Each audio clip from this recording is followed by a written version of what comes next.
Here we are at the dyno shop. This is a 347 Ford sitting up waiting for its first fire up and testing. These leads that are on it are leads I use for the dyno. If they get burnt, I'm not concerned about it.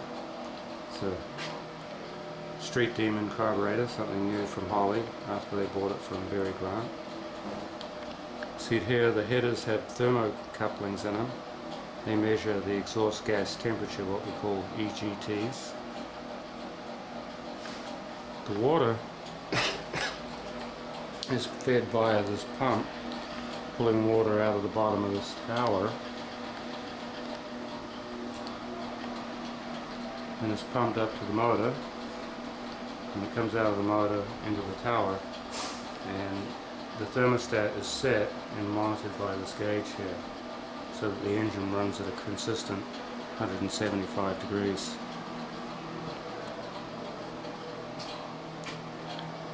The accelerator is controlled via this cable. It actually goes through an electrical relay.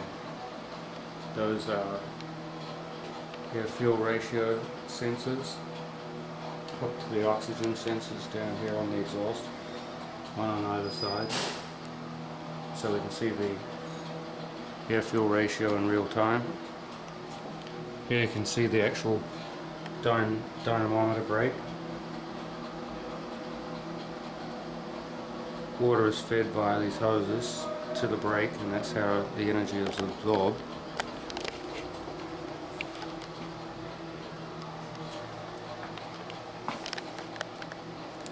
This flywheel is attached to the back of the dyno, and there's a starter motor sitting right there.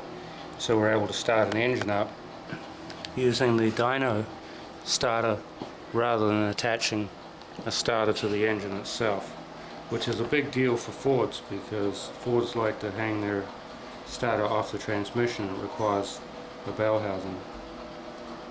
This is where the torque measurement is actually measured. It's picked up by that sensor right there. And when we talk foot-pounds, this is what's calibrated. And all this is set up to be very precise so we get accurate readings. That's the shop ignition system.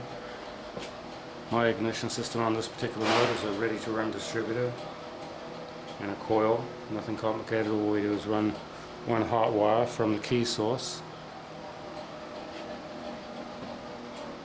Hopefully this motor will make 450 horsepower later today once we've broken it in. You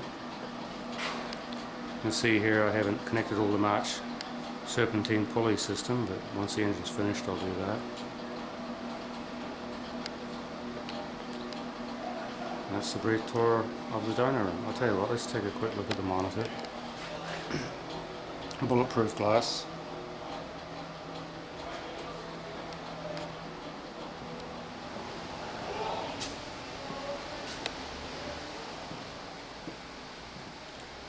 This is where we take our readings.